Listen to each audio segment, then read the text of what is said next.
벌써 2021년이 시작된 지도 20일이 되었어요. 올 한 해 우리 성도님들께서는 어떤 목표를 가지고 한 해를 시작하셨나요? 우리 집에 경사가 생겼습니다.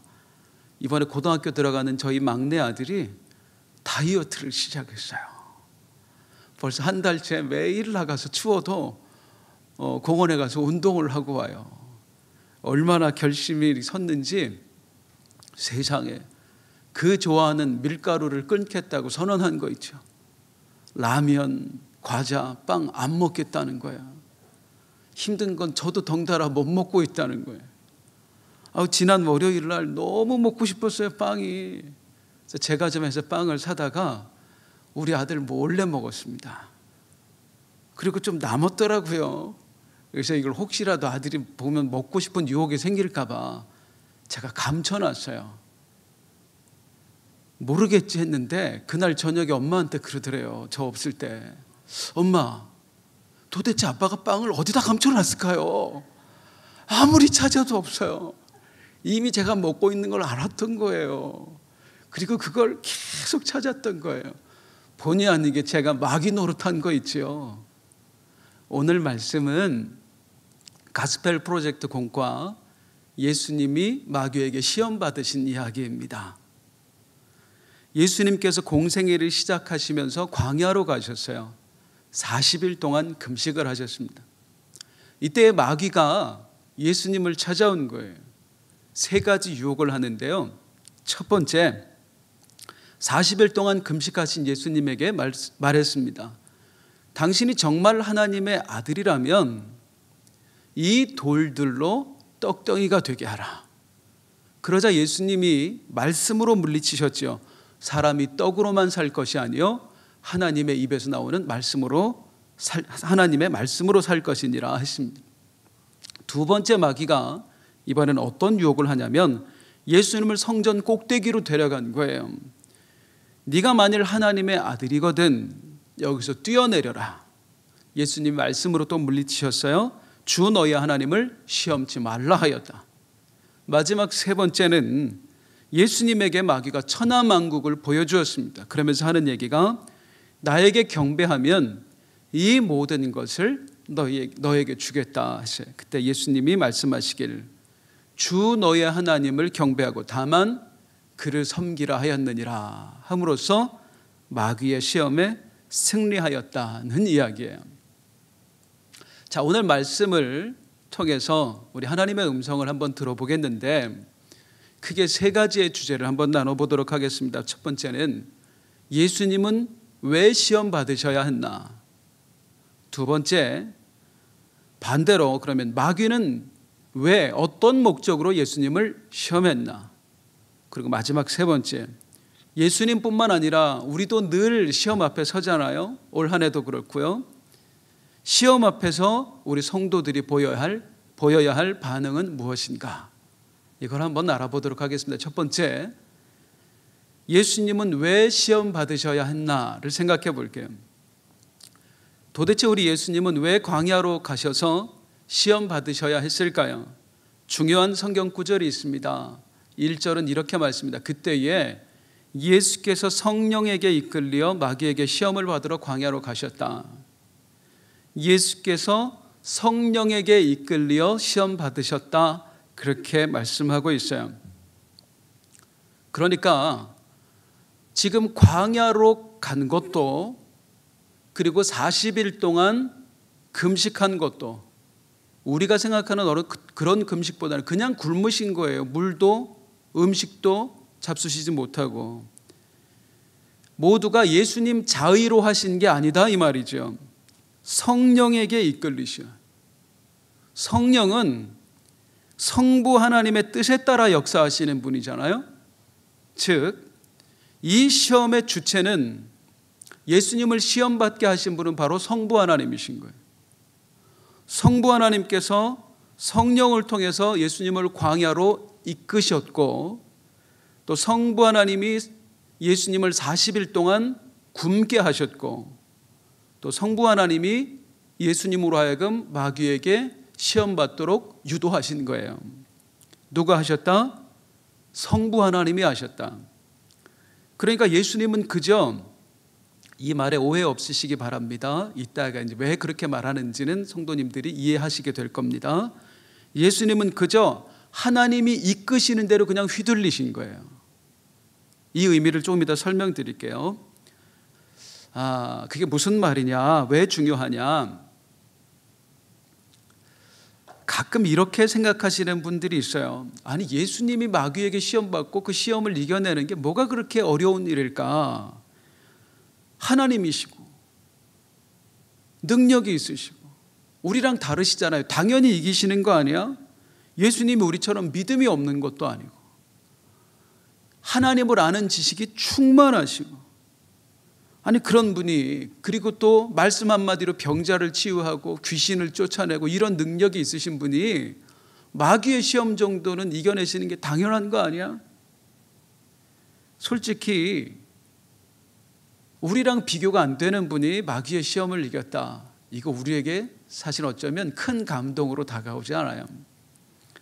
그런데 성도님들, 우리가 이 예수님에 대해서 반드시 명심해야 될 게 있어요. 그게 뭐냐면, 우리 예수님은 이 광야에서 시험 받으실 때에 충분히 괴로우셨다는 거예요. 고통스러우셨다는 거예요. 성경은 말씀합니다. 인간의 육신을 입고 이 땅에 오신 우리 예수님은 내가 목마르다, 물을 마시지 못하면 목마름을 느끼셨어요.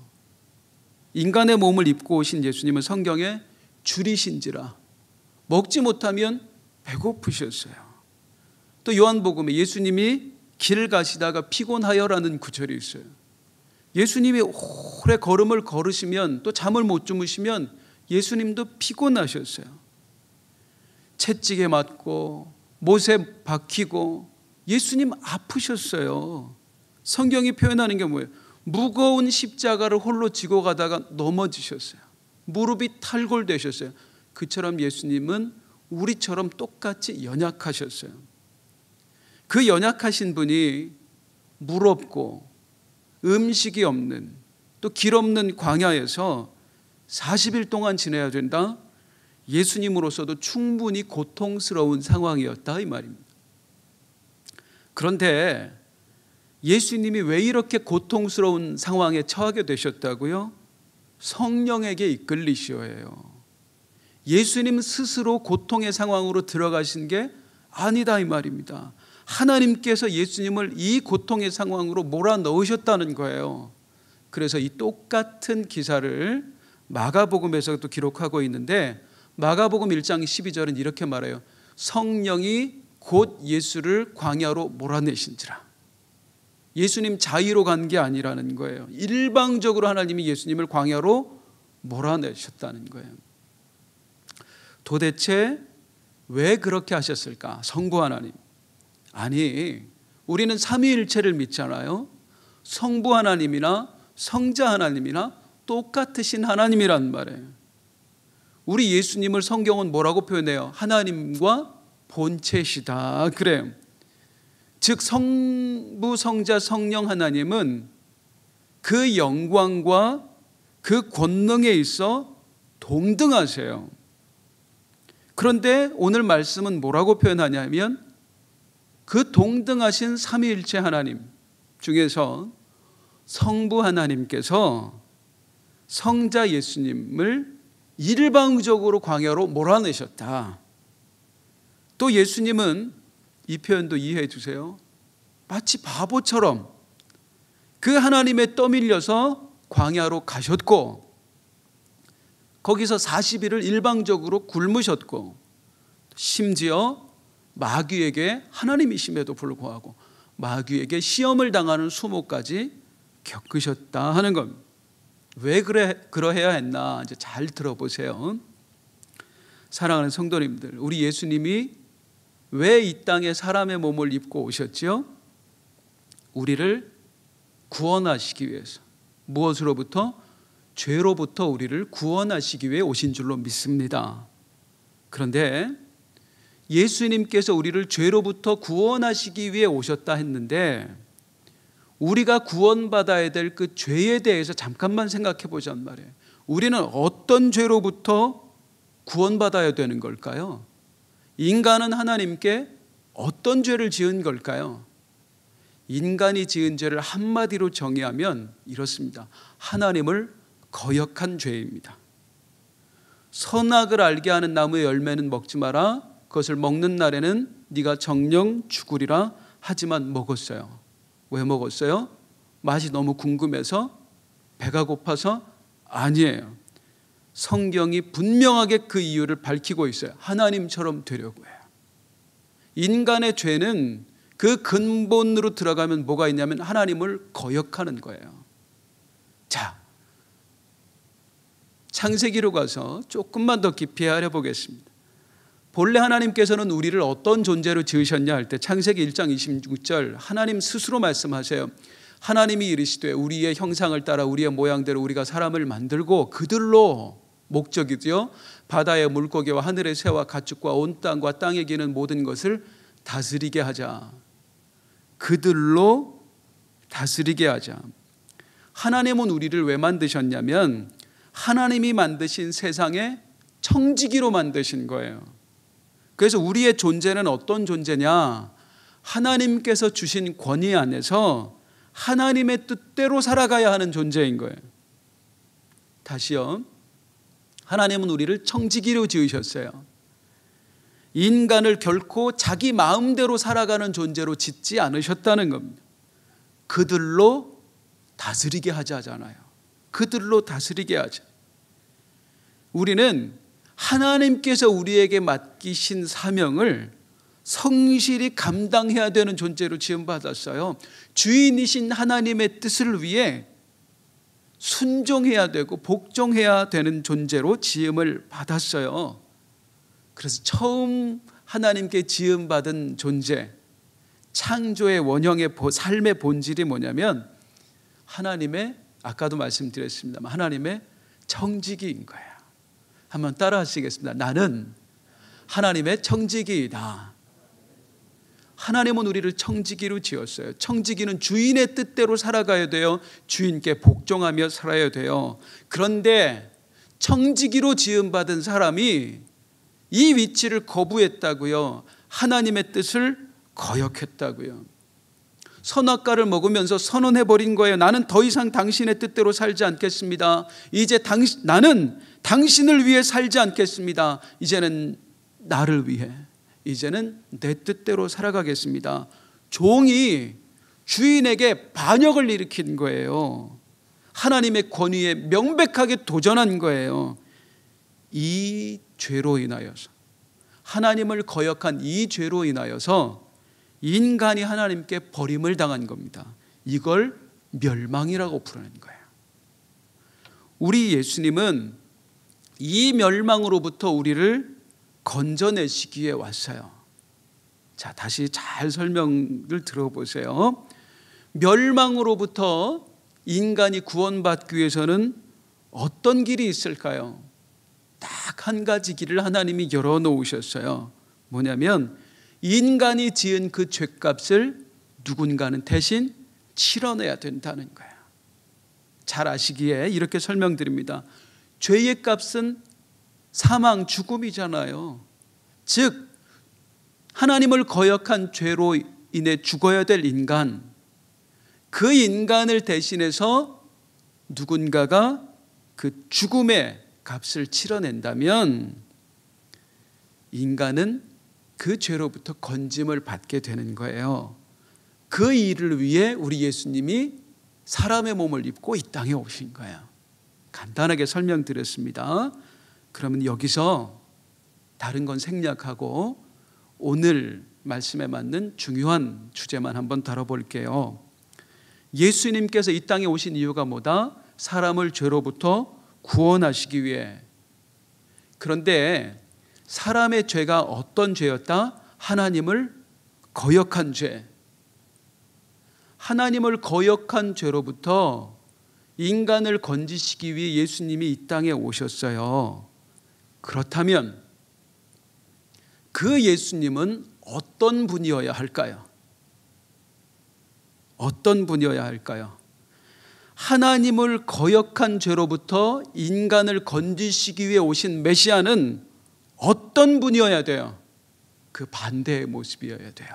하나님의 뜻에 무조건 순종하는 분, 무조건 복종하시는 분. 인간은 나를 위해 하나님을 버렸잖아요. 그런 인간을 건지시기 위해 오시는 메시아는 어떤 분이어야 돼요? 반대. 무조건 나를 내려놓고 하나님 뜻에 복종하는 분. 그래야 구원자의 자격이 있는 거예요. 그래서 성경은 우리 예수님이 그런 모습으로 오셨다 하는 것을 설명하니 그게 바로 빌립보서 2장 6절에서 8절입니다. 함께 읽겠습니다. 시작. 그는 근본 하나님의 본체시나 하나님과 동등됨을 취할 것으로 여기지 아니하시고 오히려 자기를 비워 종의 형체를 가지사 사람들과 같이 되셨고 사람의 모양으로 나타나사 자기를 낮추시고 죽기까지 복종하셨으니 곧 십자가에 죽으심이라. 우리의 구원자 되신 예수님께서는 어떤 모습으로 오셨다? 절대 복종자. 하나님의 말씀에, 하나님의 뜻에 절대 순종하고 절대 복종하는 분으로 오셨다는 겁니다. 자, 다시 한번 정리를 해볼게요. 인간은 어쩌다가 죄인이 되었어요? 하나님을 거역했어요. 뭐가 되고 싶어서? 하나님처럼 되고 싶어서. 하나님처럼 되고 싶어서 하나님을 거역했어요. 그게 우리 인간이에요. 그게 우리의 죄예요. 그런 우리를 건지시기 위해 오신 예수님은 어떤 모습으로 오셨어요? 본래 하나님이시면서 자기의 모든 지위를 내려놓으셨어요. 그리고 사람이 되셨어요. 정리가 되세요? 인간은 하나님처럼 되고 싶어서 하나님을 거역했거든요. 그런데 우리 예수님은 그런 우리를 건지시기 위해서 하나님이시면서도 사람이 되셨어요. 하나님의 지위를 버리고 그리고 하나님께 절대 복종하는 거예요. 이 땅에 오시는 순간에도 절대 복종하시는 모습으로 오셨고요. 이 땅에서 살아가시면서 행하는 모든 일들에 있어서도 예수님께서는 하나님의 말씀에, 하나님의 뜻에 절대 복종하셨습니다. 매일 새벽 미명에 나가 기도하셨잖아요. 무엇을 기도했겠어요? 오늘 하루를 인도해 주세요. 내 걸음을 인도해 주세요. 하나님이 가라 하시는 곳에 가겠습니다. 하나님이 행하라 하신 곳에 행하겠습니다. 행하라 하시는 것을 행하겠습니다. 겟세마네 기도도 마찬가지 아니에요? 인간의 그 육신의 본성은 죽고 싶지 않아. 피하고 싶어. 하지만 내 뜻을 내려놓겠습니다. 나는 오직 하나님의 뜻에 절대 복종하겠습니다. 오늘 이 말씀도 예수님이 시험받은 이야기도 그 맥락에서 이해해야 된다는 것입니다. 이제 이 시험을 시작으로 해서 예수님은 본격적으로 공생애를 시작하십니다. 그런데 그 공생애를 시작하시면서 가장 먼저 보여지는 예수의 모습은 어떤 모습이어야 하겠어요? 하나님께 절대 복종하는 모습이어야 되는 거예요. 하나님께 절대 복종하는, 이게 메시아의 본질이에요. 기쁨으로 자원하여서 나는 하나님께 마음껏 휘둘려 보겠다. 이게 그 첫 걸음이어야 되는 거예요. 그래서 하나님이 광야로 가라 성령을 통해 말씀하시니까 왜 가야 돼요? 묻지 않으세요. 그냥 가시는 겁니다. 40일을 굶어라. 왜 굶어야 됩니까? 의문을 갖지 않아요. 절대 복종, 그냥 굶는 겁니다. 사랑하는 성도님들, 우리 그리스도인의 참 능력이 뭐라고 생각하세요? 병 고치는 능력? 귀신 쫓아내는 능력? 성경은 말씀합니다. 그런 건 진짜 능력이 아니라고요. 마태복음 7장 22절 23절에 보면 사람들이 찾아와서 얘기한대요. 내가 주의 이름으로 권능을 행했습니다. 귀신을 쫓아냈습니다. 많은 권능을 행했지만 뭐라고 얘기해요? 불법을 행하는 자들아 내게서 떠나가지 말라. 그게 불법이라는 얘기가 아니에요. 그런 것들로 너는 구원받을 수 없다. 그런 능력이, 신비한 능력이 너를 구원해 줄 수 없다. 그건 진짜 능력이 아니에요.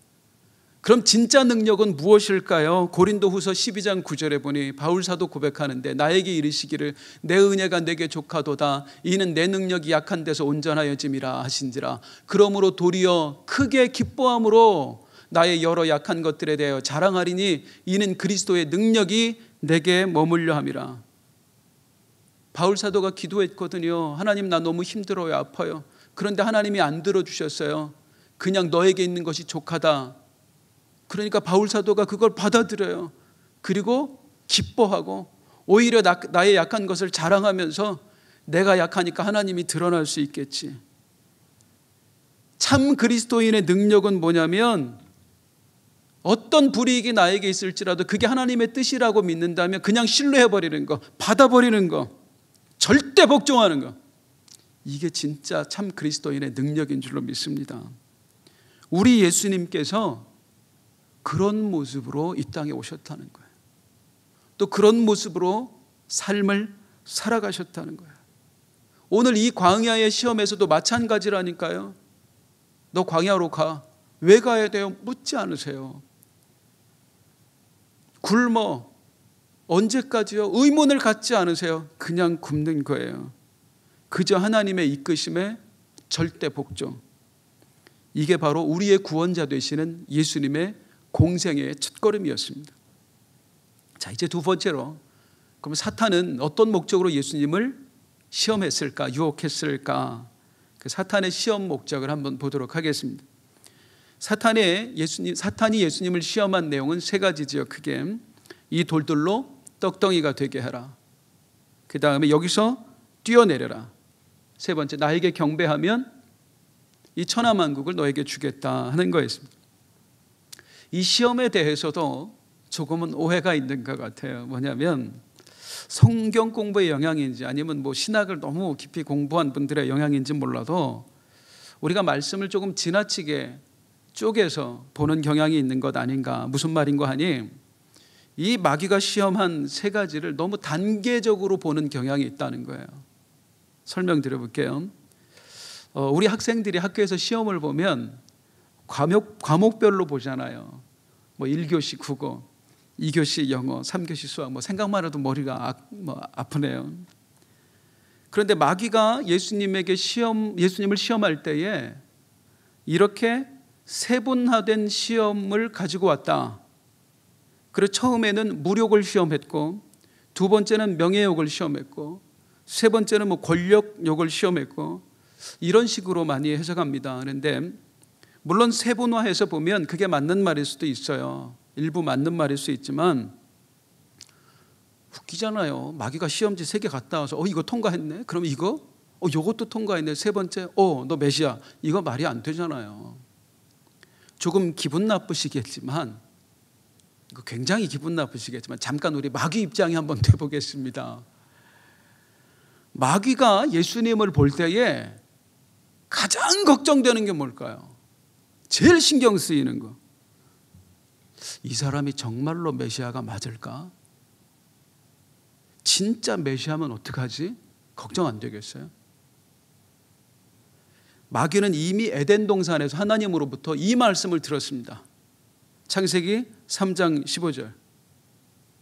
내가 너로 여자와 원수가 되게 하고 내 후손도 여자의 후손과 원수가 되게 하리니 여자의 후손은 내 머리를 상하게 할 것이다. 메시아에 대한 예언이잖아요. 장차 여자의 후손 메시아가 와서 내 머리를 짓밟을 것이다. 마귀가 이 하나님의 말씀을 들었어요.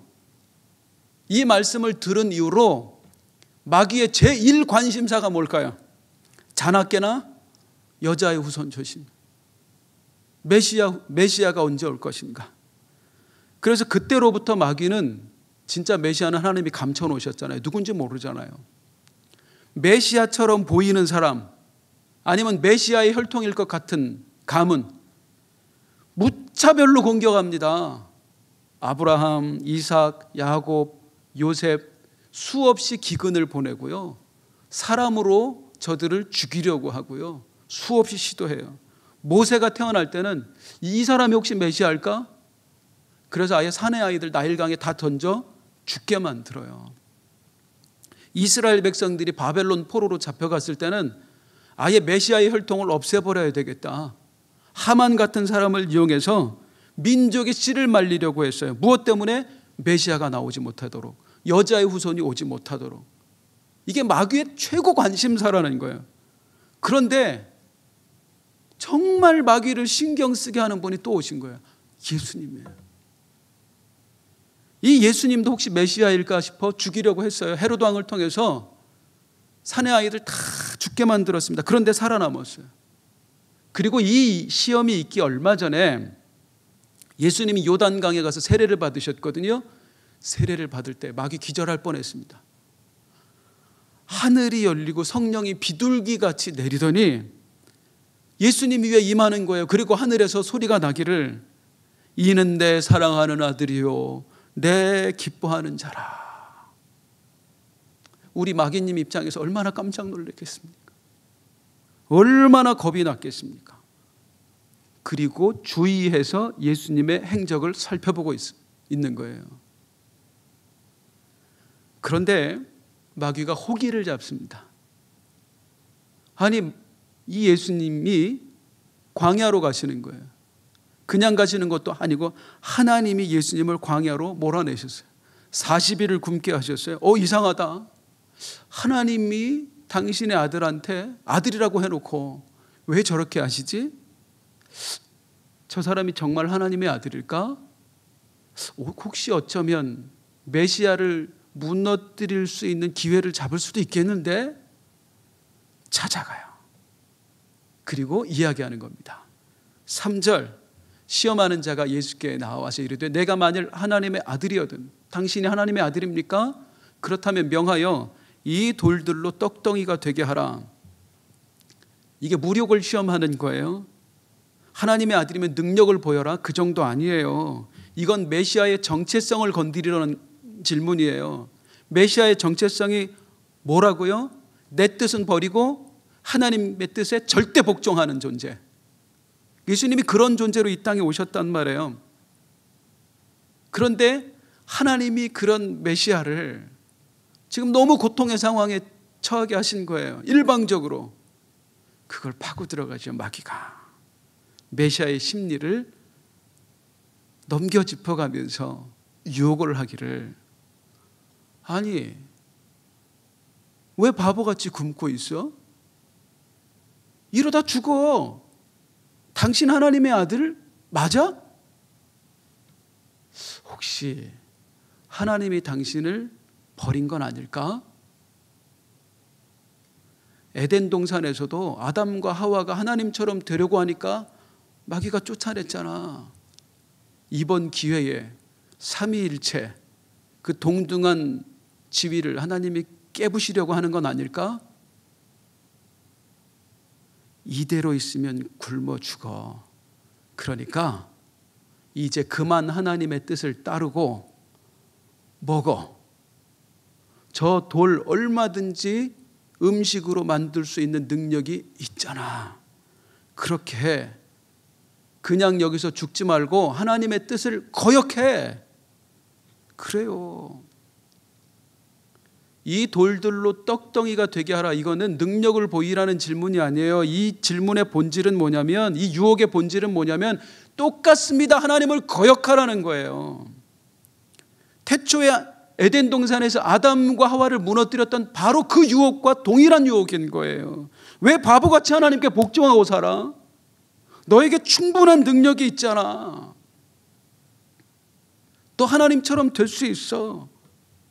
당신 원래 하나님과 본질이잖아. 동등하잖아. 하나님이 그걸 원하지 않는 것 같아. 그래서 지금 당신을 짓밟고 있는 것 같아. 그냥 하나님의 뜻 거역해. 그리고 하고 싶은 대로 해. 이 사탄의 속셈을 파악하신 예수님이 뭐라고 말씀하시냐면 4절을 볼게요. 예수께서 대답하여 이르시되 기록되었으되 사람이 떡으로만 살 것이 아니요 하나님의 입으로부터 나오는 모든 말씀으로 살 것이니라 하였느니라. 무슨 뜻이에요? 육신의 음식보다 영혼의 양식이 더 중요하다? 그걸 넘어서는 뜻이 있는 겁니다. 무슨 뜻이냐? 나는 굶주려 죽는 한이 있더라도 하나님의 말씀을 거역하지 않겠다. 나를 살게 하는 것은 세상의 음식이 아니다. 하나님의 말씀이다. 그분의 원하심에 순종하는 것이 바로 내 존재가 있게 하는 거다. 하나님의 말씀에 복종하겠다. 사랑하는 성도님들, 지금 예수님은 이루 말할 수 없는 고통을 겪고 계세요. 배고픔 후에 무려 40일. 그냥 우리가 40일 금식하고 그것도 너무너무 힘든 일입니다만 그 정도 차원 아닙니다. 예수님은 광야에서 물도 못 마셨어요. 쉴 수 있는 공간도 없으셨어요. 그냥 버려진 상태로 40일 동안 아무것도 섭취하지 못하신 거예요. 그런데 더 큰 고통은 뭐냐면 지금 이 육신의 고통을 겪게 하시는 분이 누구다? 바로 하나님 아버지다. 내 아버지다. 심지어 예수님은 그 하나님이 왜 나에게 이런 일을 시키시는지도 몰라요. 예수님은 늘 하나님이 허용하신 부분까지만 아셨거든요. 육신을 입으신 동안은. 그래서 마지막 때는 아들도 모른다는 얘기가 그거예요. 하나님이 허용하신 데까지만 스스로 제한하신 거예요. 예수님이. 지금 너무 힘들다고요. 예수님이. 그 상황을 기가 막히게 마귀가 파고들었어요. 너 왜 바보같이 이러고 살아?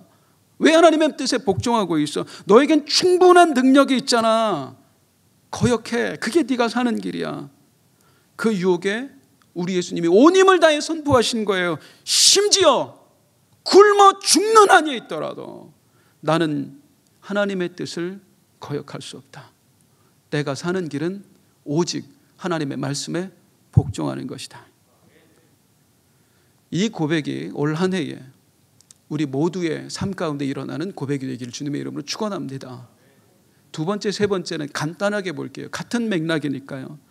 그러자 예수님, 마귀가 다음으로 예수님을 뭐라고 시험하냐면 마태복음 4장 5절 6절, 이에 마귀가 예수님을 거룩한 성으로 데려다가 성전 꼭대기에 세우고 이르되 내가 만일 하나님의 아들이여든 뛰어내리라. 기록되었을 때 그가 너를 위하여 그의 사자들을 명하시리니 그들이 손으로 너를 받들어 발이 돌에 부딪히지 않게 하리로다 하였느니라.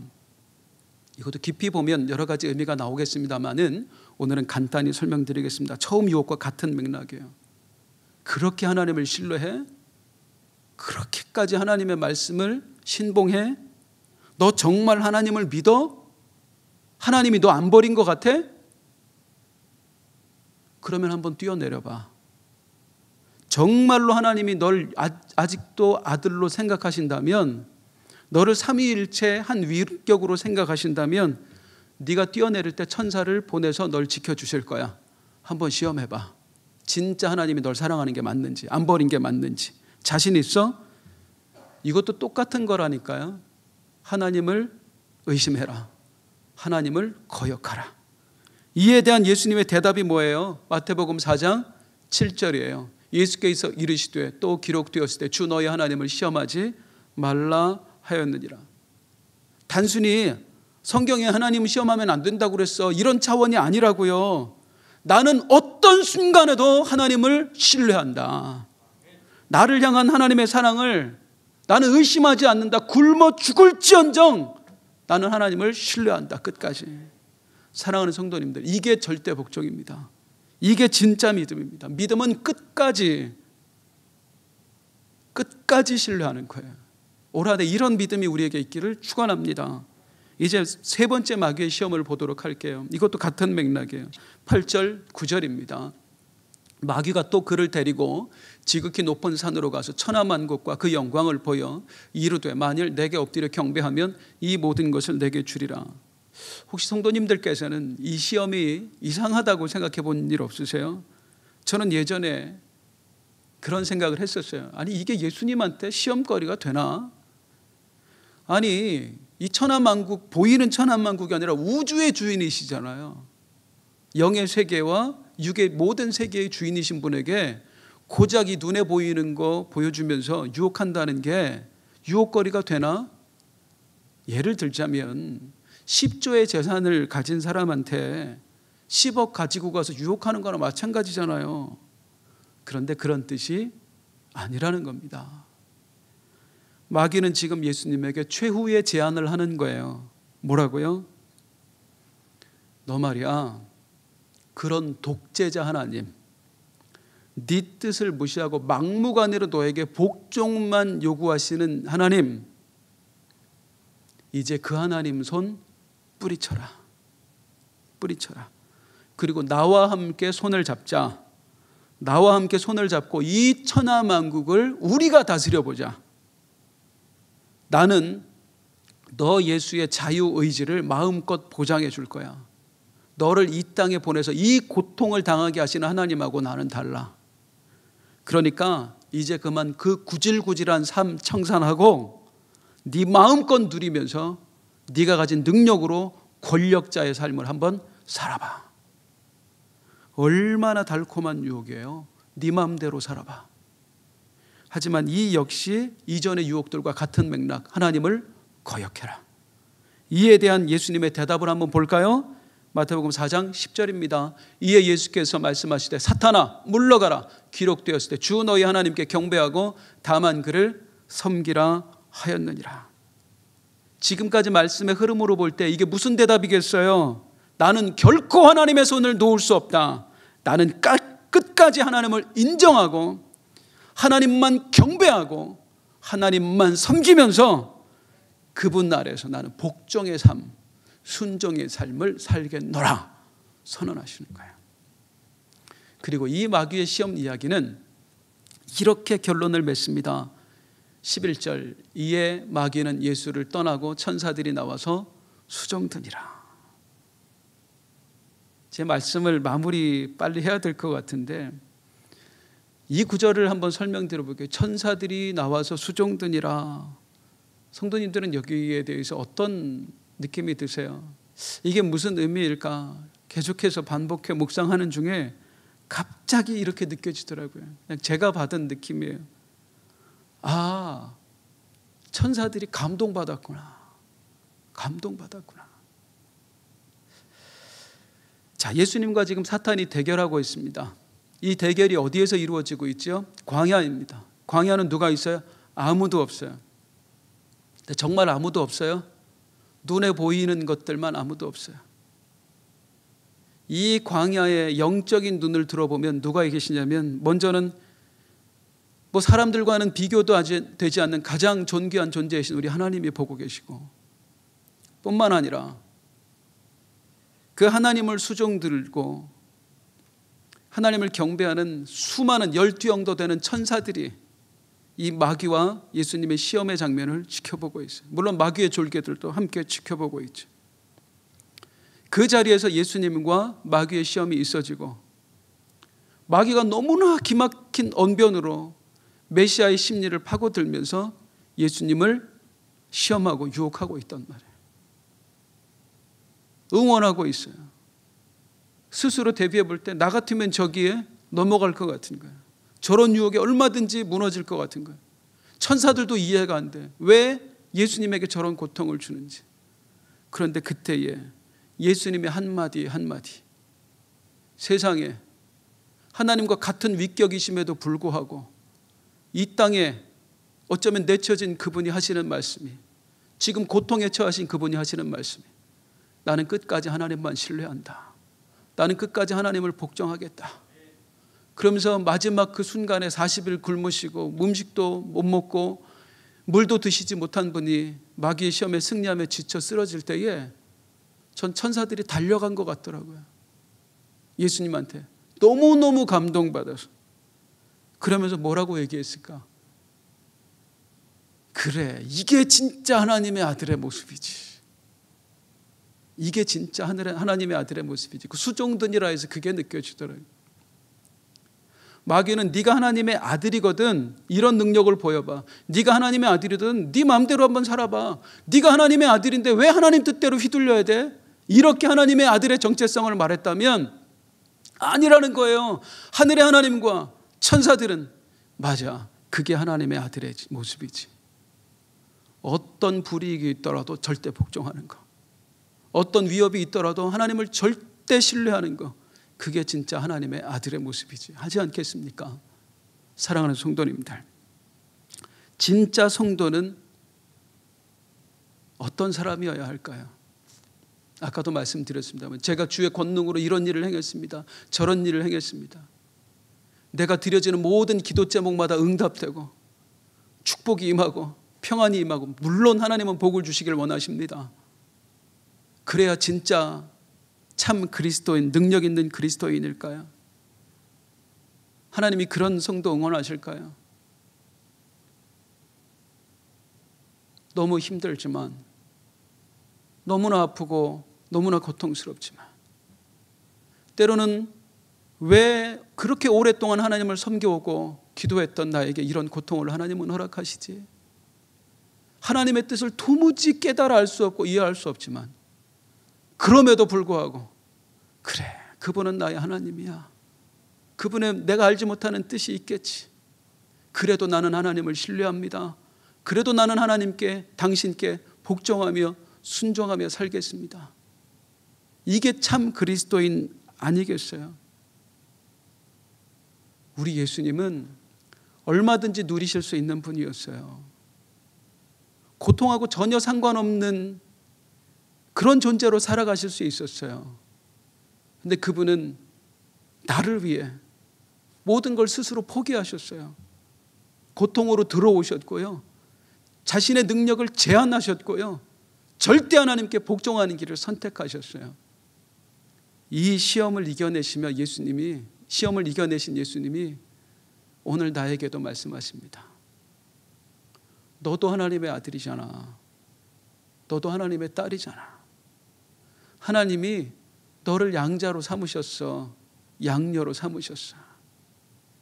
너도 나와 같으면 좋겠다.